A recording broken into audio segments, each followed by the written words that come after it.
I didn't know what to expect. Plus, I had no expectations.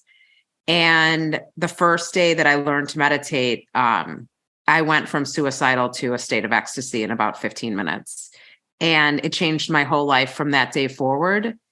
I was a completely transformed person. And that's where the story really begins.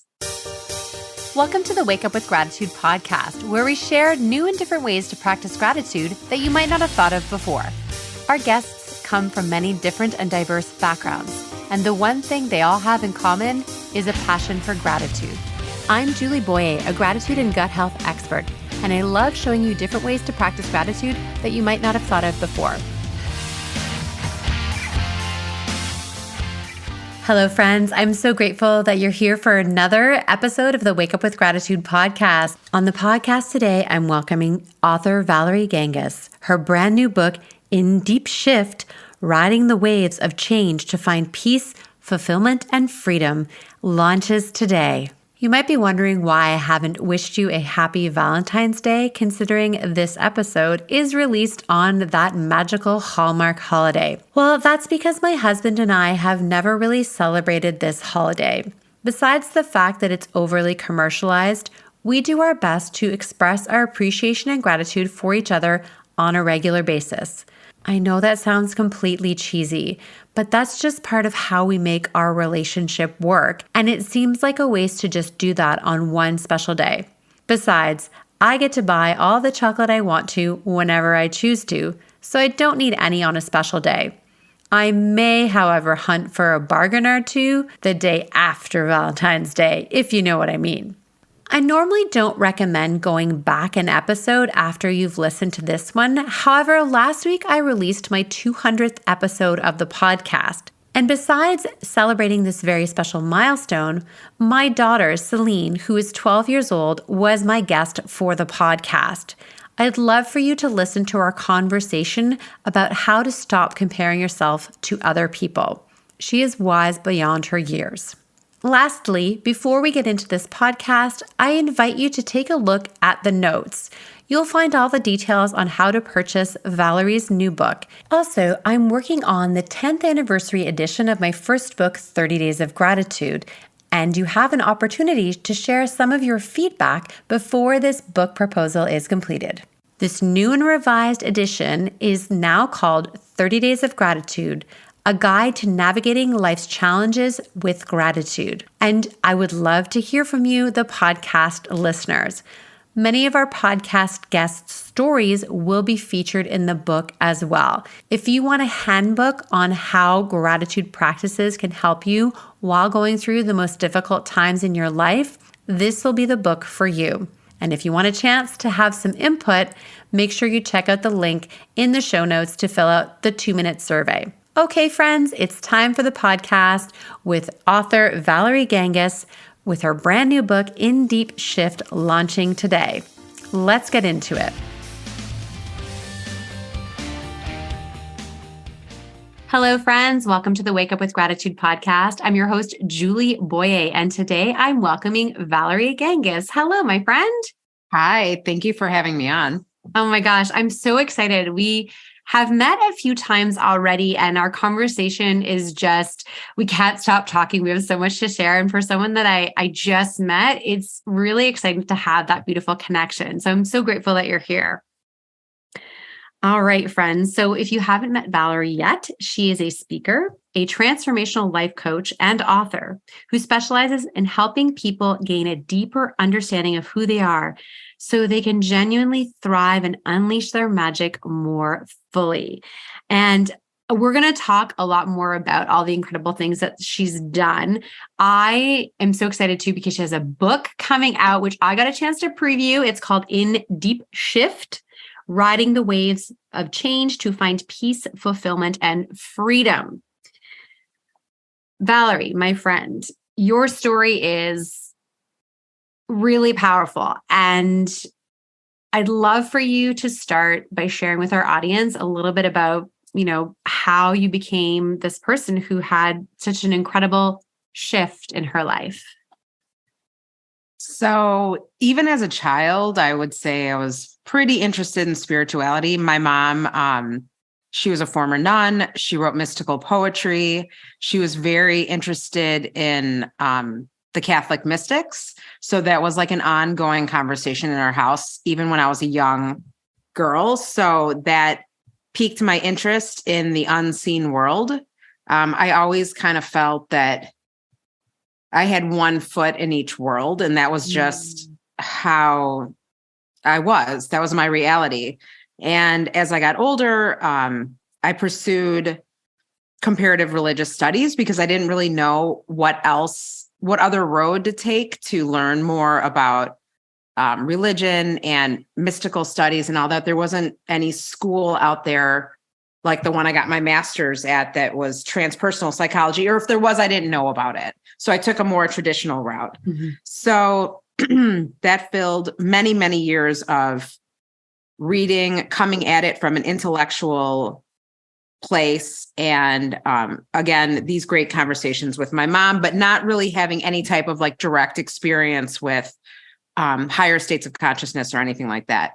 So fast forward to 2011, my mom had been diagnosed when I was 20. I was 34 in 2011. So she was diagnosed with stage 4 breast cancer. She lived with it for 14 years.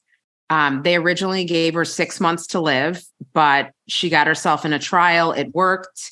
And I also believe like prayer and the will to live and a lot of luck on her side kept her around for 14 years. But it was very stressful on me. I felt as though I was living just to keep her alive. And so when she passed away, it's like I crashed.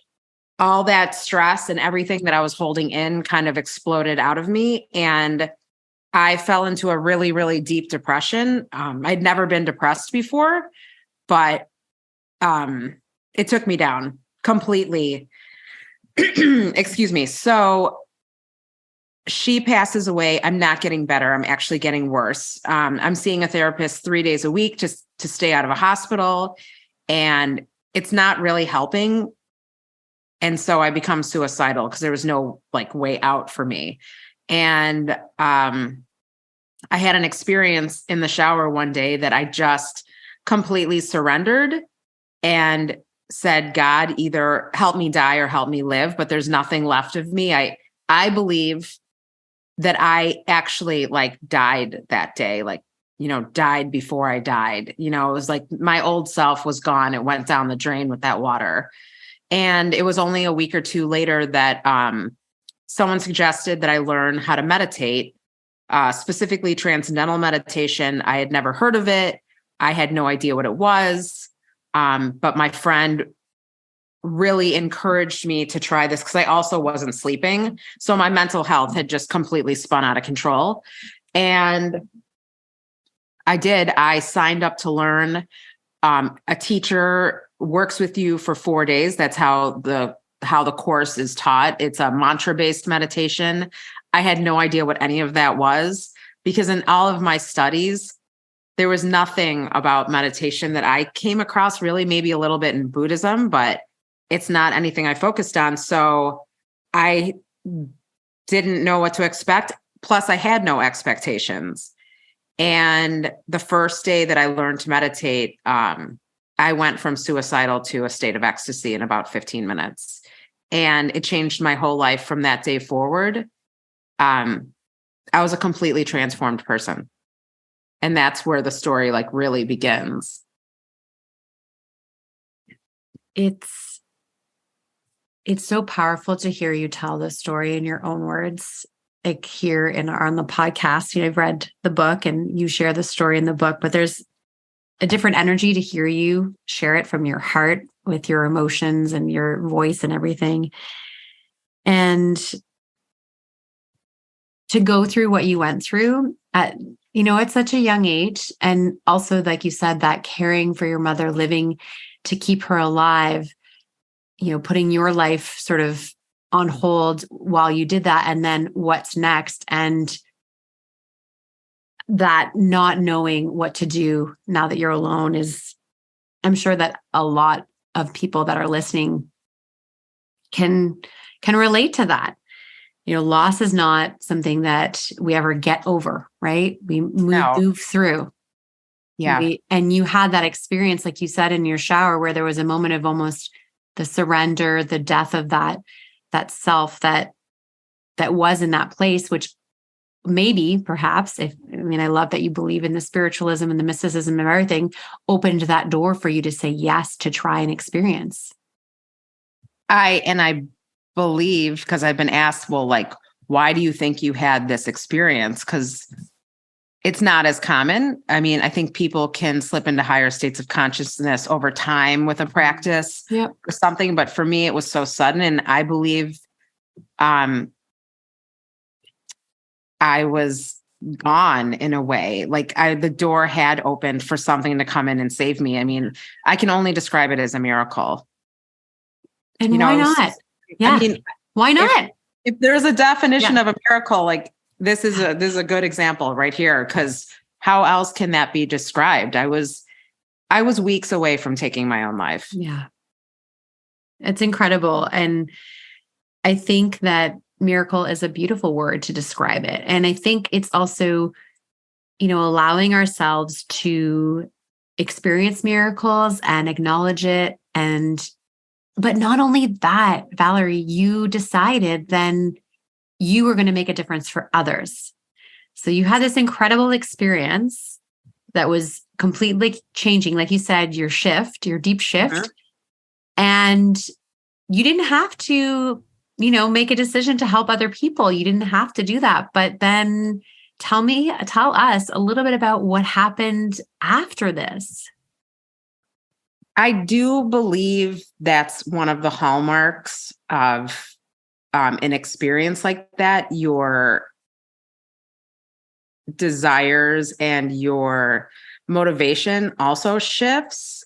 So instead of being really concerned just about myself, it became more of a concern for the world. I had a broader perspective. It's not anything. It just naturally happened. So it naturally happened, and then the world followed. It's like everything opened up to me for me to be able to start working with people and writing. But I had the thought and the desire first. Yeah. And then reality met me where I already was, but it just was fast. So it just so happened that my meditation teacher was involved with the David Lynch Foundation, which is a big organization that promotes transcendental meditation. And Oprah Winfrey had just learned how to meditate, and she also had a wonderful experience. So she decided that she was going to have all of her employees, whoever wanted it, in New York, Los Angeles, and Chicago, learn to meditate. She was going to pay for it because, again, it's a 4-day process. So her Chicago office was the headquarters. That's where the most people were. And my TM teacher said, you're not working, because I wasn't working at all. I couldn't. Yeah. And she said, you had an incredible experience. You are not working right now. Like, we really would like you to come work with us at Harpo Studios.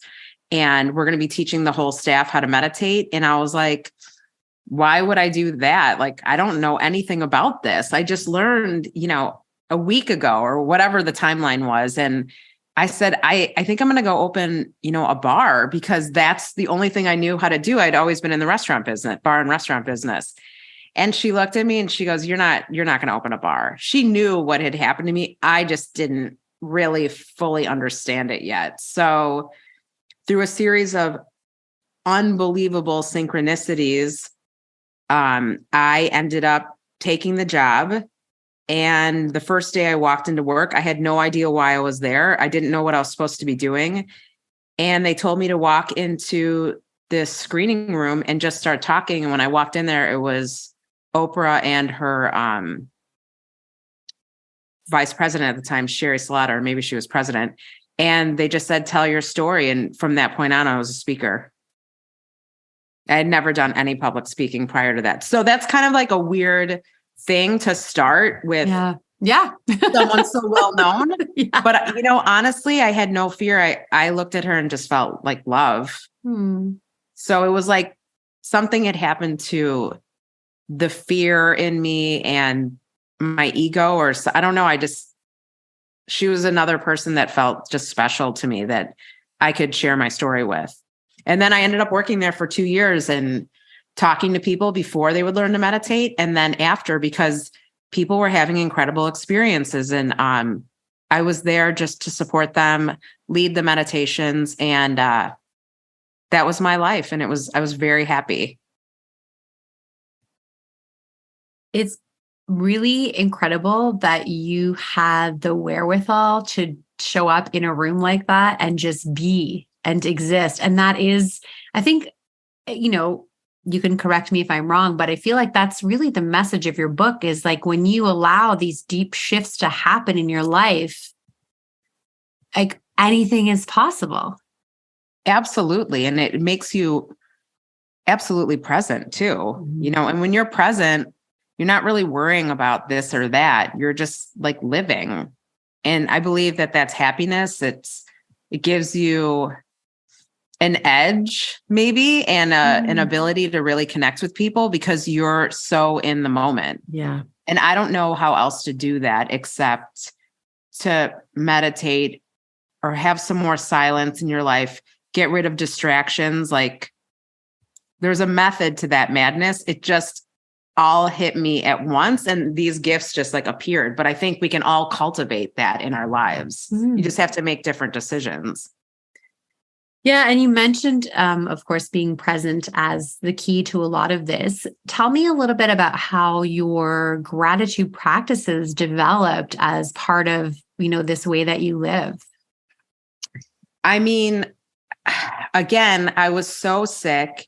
And then next thing I knew, I could just be outside staring at a tree for hours because I was like, I can't believe I get to live on this planet. Like, I can't believe that these trees are out here breathing and I can feel them, and the birds and all the bugs and all the animals. Like, how can this be? It was beyond grateful. I felt like my heart was going to explode. And it was like I had never seen this world before. Like, I didn't know. I had a new set of eyes. I kept describing it as though God was looking through my eyes. And so that was very different. I mean, I was like, are these all brand new colors and sounds? Because I've never seen this before. And all that had changed was my consciousness, which I would have never even used that word before because I would have never even thought about that.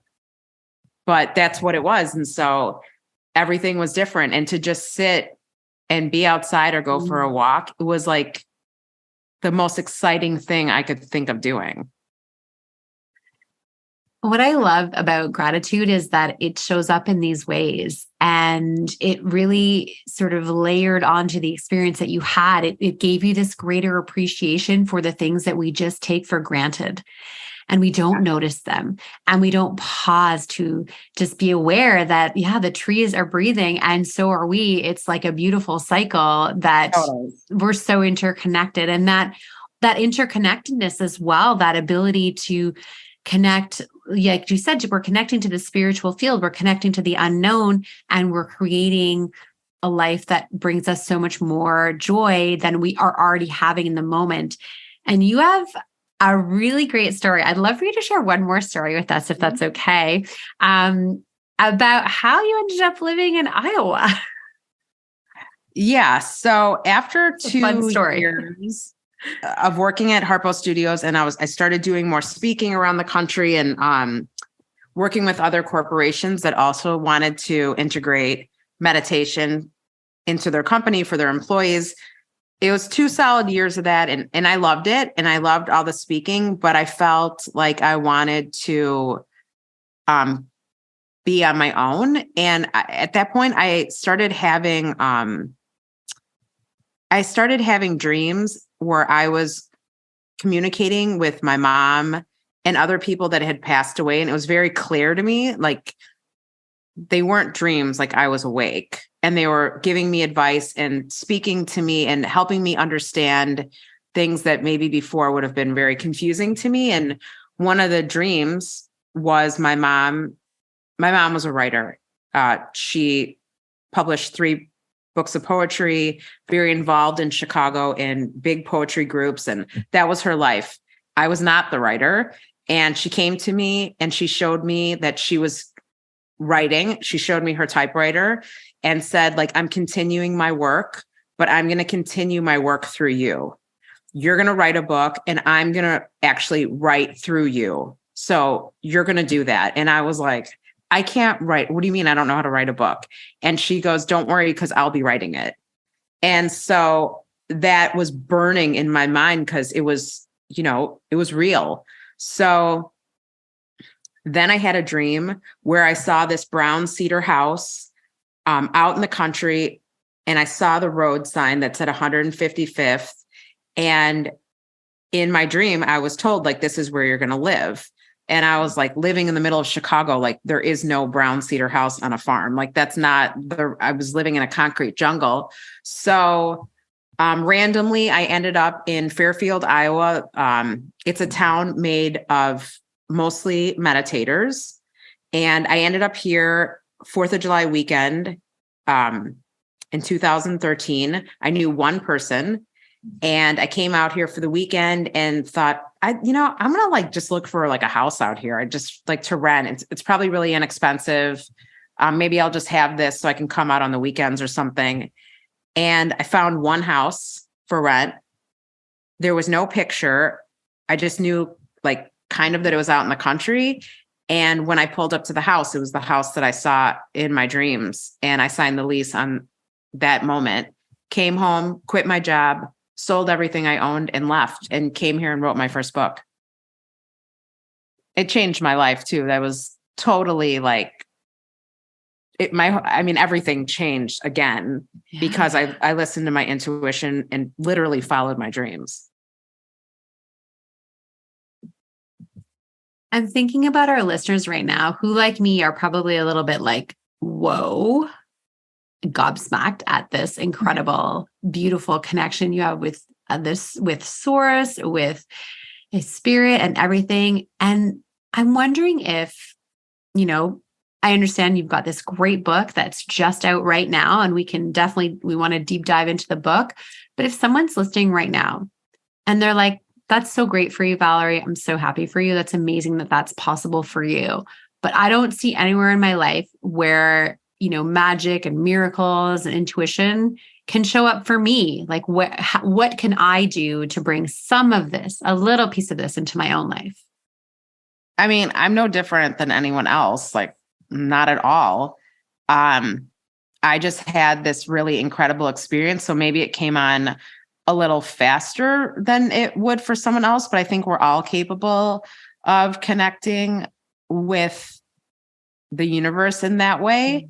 And again, I like the idea of bringing more silence into your life and really removing as many distractions as humanly possible, like kind of getting down to basics and being more simple, because it allows you to hear and see more. And then you don't have to do that much because you're going to be shown what to do. And it just makes life a lot easier.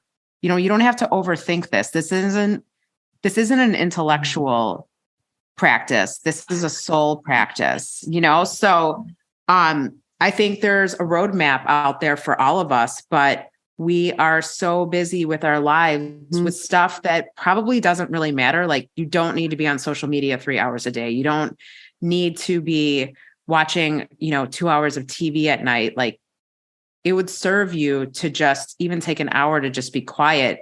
I think it would open you up to be able to see more. What caught me most about what you said is this is not an intellectual practice. This is a soul practice. It's the opposite of you lean back, you don't lean in. You're carried in a way because you're like, oh, I'm being shown what to do. Like, I don't have to overthink it. It's opposite land. That's why I kept saying that in the book. It's the opposite of how we're raised. Yeah. It's like, I almost feel like everything, well, when I first learned to meditate the first day, I told my teacher, I said, everything, I ever thought I knew was wrong. Like, it's the opposite. Yeah. You're trained in a way to do this, do that, act this way, follow these rules. But like, it's the opposite of that. Like, it's do less, achieve more. Yeah. I mean, I hear you, and I'm on this journey myself, and I'm working to let go of the part of me that always needs to achieve and to have recognition and to be, appreciated, and all these things that I grew up completely with these messages.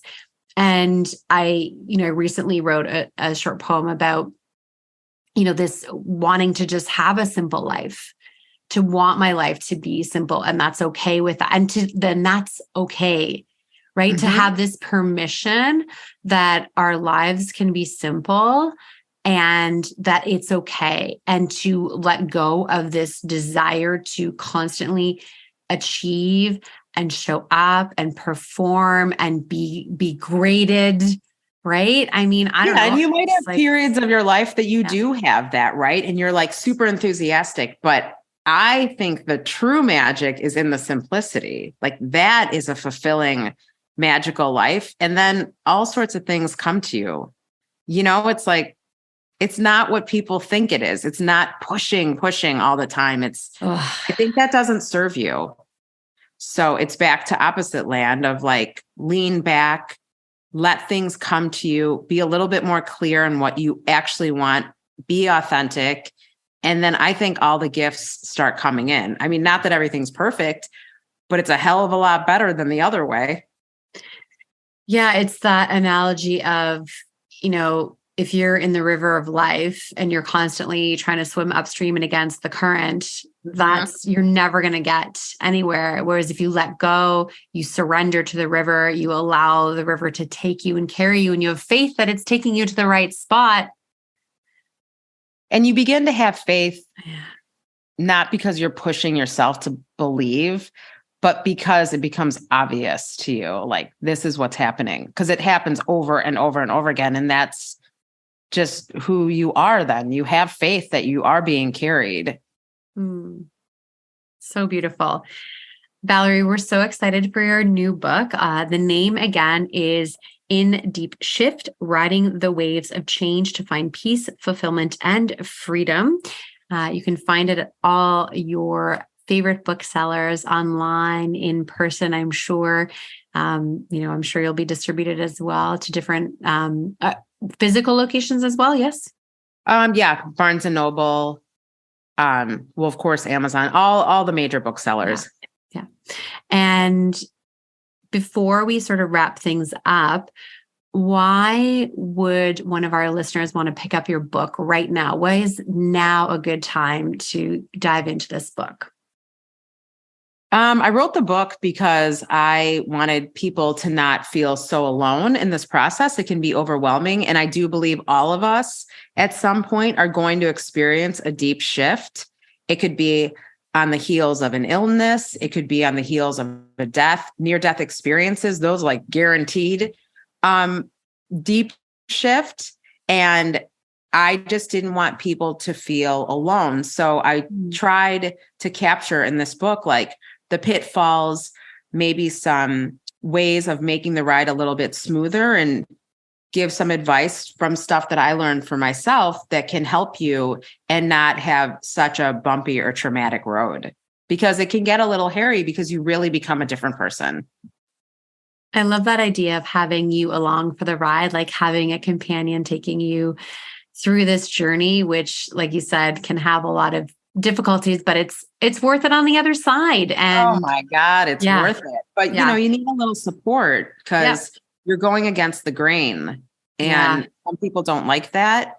You're going to come against some real challenging situations, and to have a friend in that, I think, is helpful. And I look forward to a time when this is no longer against the grain, that we, that the consciousness shifts on a global level. And we remember that we are all made of, the stuff of stars, and magic and miracles is something we can all access. And your book is a great way to start opening that door and exploring those things. Valerie, where is the best place to get in touch with you? My website is valeriegangas.com, and I'm pretty active on Instagram. And again, it's just my name, Valerie Gangas. Super easy to find. The links will all be in the show notes. And before we say goodbye to our audience, is there sort of a thought about gratitude or meditation or stillness that you'd like to leave our listeners with? I like the idea of doing everything easily. Don't push, take it easy, lean back, let it come to you, and just keep connecting to your true self. It will lead you on the right path. So that's like really my message. Don't try so hard. Just take it easy with this whole process, and it will work out. Awesome. Thank you so much, Valerie. Wonderful to have you on the podcast today, and congratulations on your book. Thank you very much. Thanks for sticking around till the end of the podcast. I appreciate you. If you're not already following us on your favorite app, make sure you click on the check or follow podcast so you'll be alerted every time there's a new podcast episode.